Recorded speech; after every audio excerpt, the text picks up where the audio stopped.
Yes, this is true that I suddenly started speaking about devotion. I was not speaking about devotion earlier because earlier we spoken about Advaita. Advaita is the ultimate feeling that what is our objective, who we are. We are not two. This world is in my dream.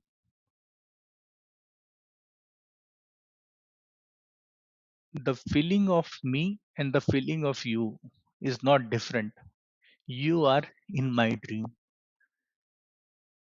There is no existence of you or others. Only there is my existence. That is Advaita. What happens in the dream? When you dream, you create a world. There are millions of people in the world that you have created in the dream. So, where they existed in real? No. What was the reality there in the dream? Your existence, your being was a reality. Rest, everything apart from you was not real. It's you who was real, m- but your form, the form that you have acquired in the dream, that is not real, right? Again, I'm repeating.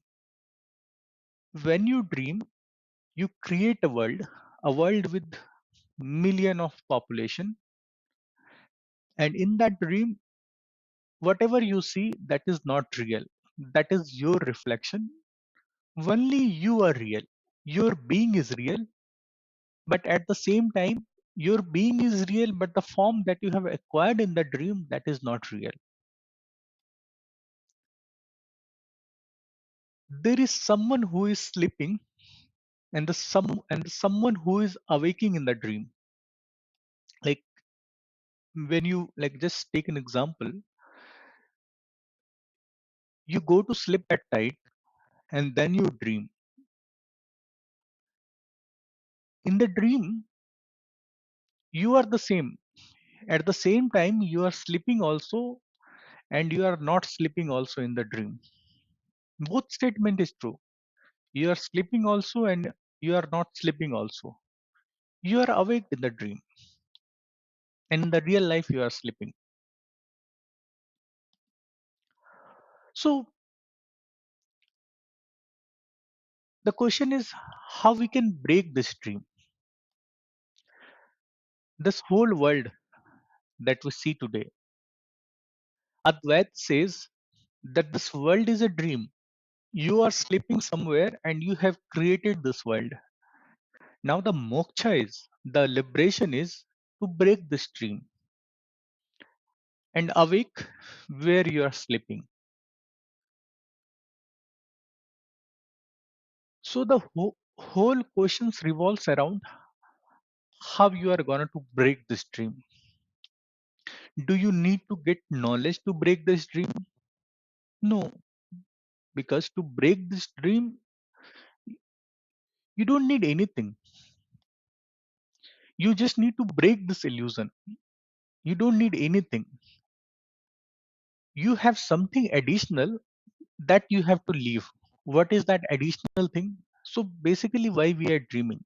In general life, whenever we dream, what is the normal interpretation of that dream? That why we are dreaming?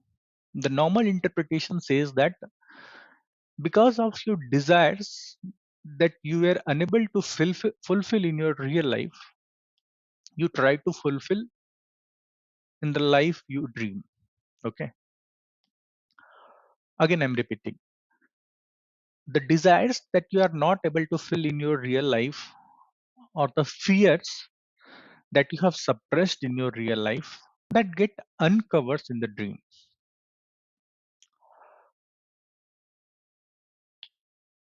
So the enlightenment or liberation is just about breaking that dream. So there are many ways to break that dream. Meditation might one of the way, devotion might be the other way, and there might be several other way to break that dream. It's not important that which path we are going to take. You can take either of the path. You can go for meditation, you can go for devotion, you can go for the tantras, or you can go for the siddhis. There are various things that is there. So why I started about speaking about devotion, it is primarily because the other famous means to break this dream, which is called meditation, that I have observed is not working in many of the cases, or in maximum of the cases. And it is primarily because you are not in a state to do meditation. And whenever we see, or whenever we say do meditation, the statements in itself are wrong. Not doing anything, not thinking about anything is a meditation. So meditation is just a state that you achieve once you drop all your thoughts, once you kill the 10 heads of Ravana. Why Ram took incarnation? The purpose of the incarnation of the Lord Vishnu as a normal human being, Ram, was to cut down the 10 heads of Ravana.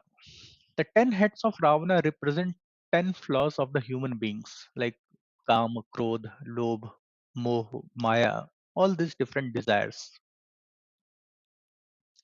So, because of all these desires, you are into dream. The journey of Lord Rama from the incarnation of Lord Vishnu as a Rama to the liberation. So, how his journey started? He incarnated as a Lord Rama, as a normal human being, and then enlightened himself, cut down the heads of Ravana, and then liberated. This is also the purpose of your life. Because of the various desires, you are into this dream. And not only desires, it's like if you'll just see this kama, krodha, lobha. So this not only the bad feeling, good feeling also put you into deep sleep, and bad feeling also at the same time put you into deep sleep. So the purpose only is to break the stream. You don't need to gain any knowledge. You are already knowledgeable. Everything, whatever you could acquire, you are already in that state. It's similar to the fact that a king is dreaming that he is beggar. Do he need to acquire wealth to break that dream? He is already wealthy. He don't need any more wealth. Similar to the fact that you are. You don't need to acquire anything. You just need to break this dream to appear in your real form. So various different methods has been suggested for this. But these days, the method that we are trying to opt, that is called the meditation, I think it's not worth to practice that. If it is helpful for you, you can definitely try. But what I'm asking you is just take a 30-day challenge, 30-day challenge of devotion. See this, if you try to fight this 10 flows, now, which is like this 10 heads of Ravana. So the story of Ramayana has a beautiful part. Like when Ram was trying to cut the head of Ravana, whenever he used to cut one head, another head grows up. So what does it mean? Whenever you will try to finish your desires or finish your flaws, you will not be able to do that. In devotion, what happens? The ultimate objective is of devotion is not to achieve the God or not to call the God for rescue. Your ultimate objective is to cut this 10 heads of Ravana or 10 flaws of yours, which is letting you into this deep sleep. So, if you try to cut it down by yourself, or if you say that, okay, I'll just uh, like vanish all my desires one by one, then might be I can achieve enlightenment. But no, this Ramayana has already says this. that if you try to cut down one by one all these heads, you will not be able to do that. How you can do that? How you can break the slip? It's it's through the devotion. The objective of devotion is to surrender yourself to that Almighty. Now you'll say, is there any Almighty? Is there any God? The concept of Advaita also says that Aham Brahmasmi. Ved also says that you are Brahmasmi or Tatvamasi, it is you. So Advait and our like the Sanatan culture, all these things say same thing. Like we are not two, we are the one. Then why you are saying to devote when there is no God? No God. When I am the God, why you are saying to devote? See, I can answer it, but if I'll answer it, it will again create a difficulty for you itself.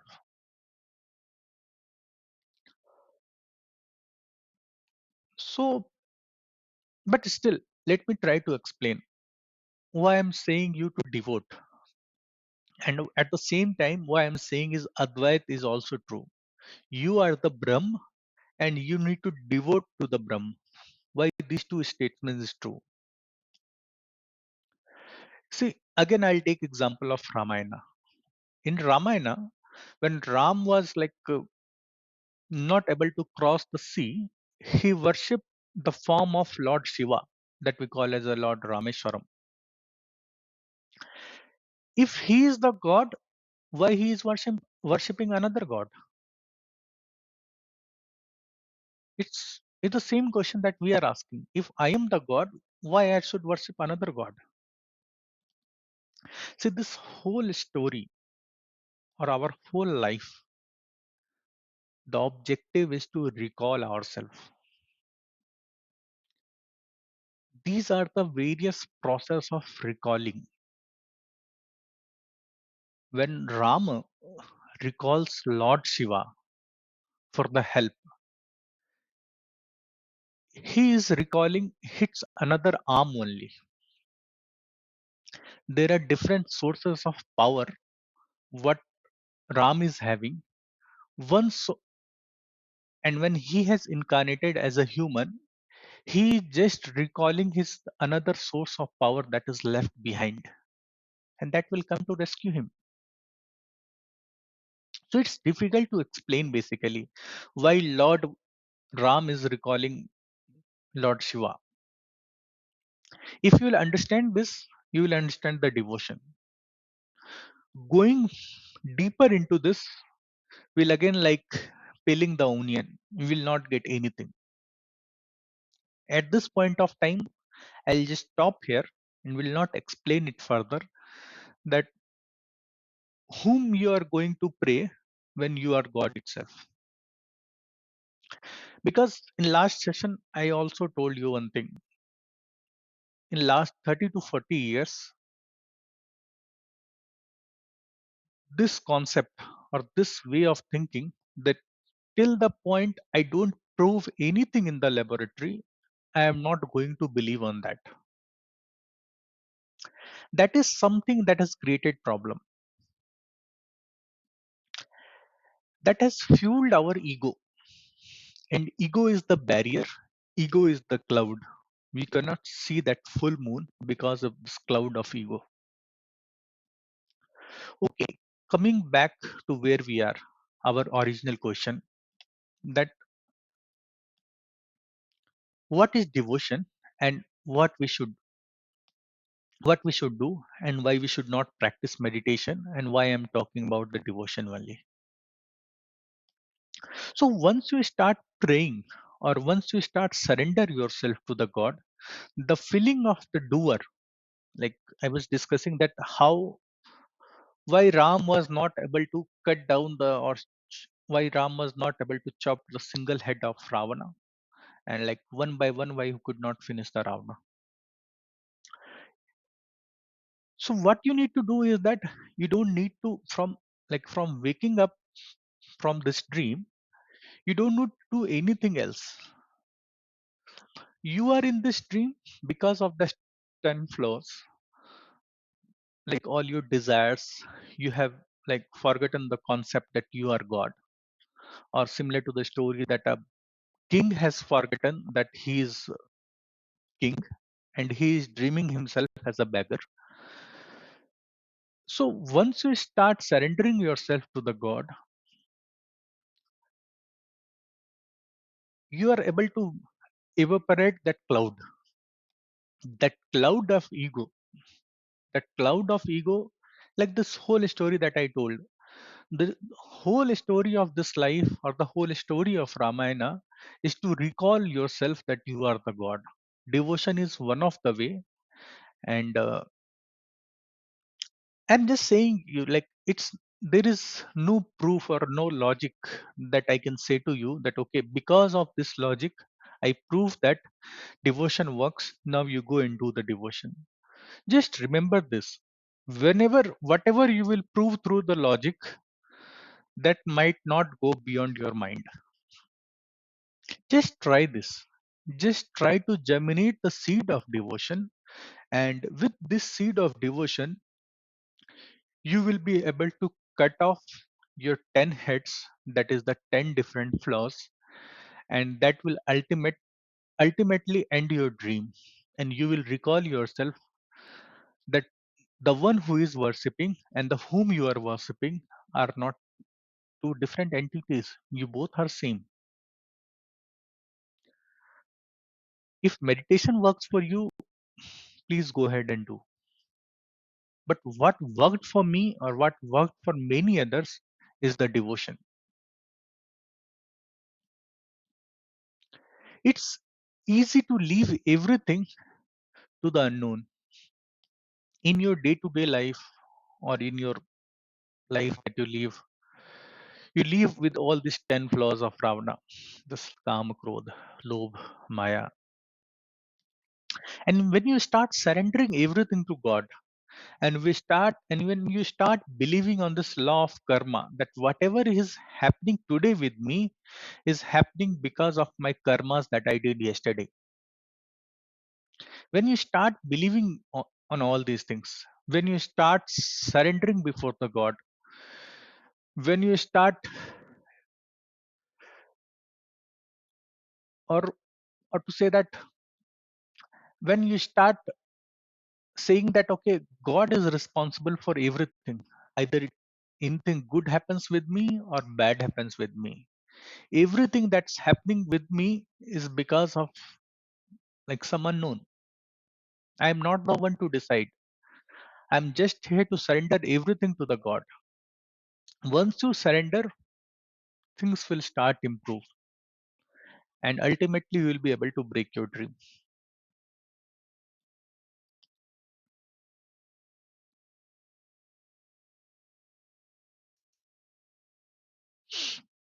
So the another question today is how the theory of God and Advaita coexist.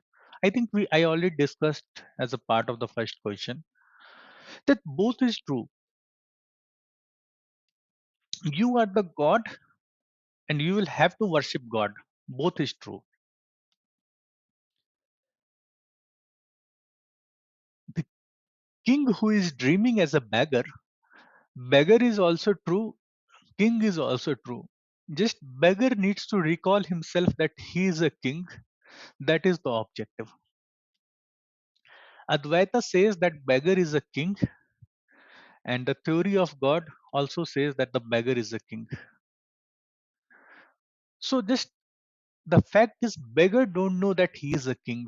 So there are various ways to recall him that beggar is a king.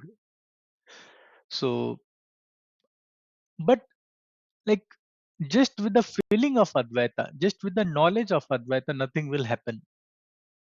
Because when king is dreaming himself as a beggar, it's because of the 10 flaws that we discussed: Kama, Krodha, Lobh, and other things. So just by knowing that you are a king, you will not be able to break your dream. It is similar to the fact that suppose I like mountains and I travel to mountain, I got the feeling of that goodness when I travel there. And now I want to explain you who has not traveled the mountains that how it feels like when you travel there. So would you be able to recall what I felt, or would it be better that if you also travel to that same place?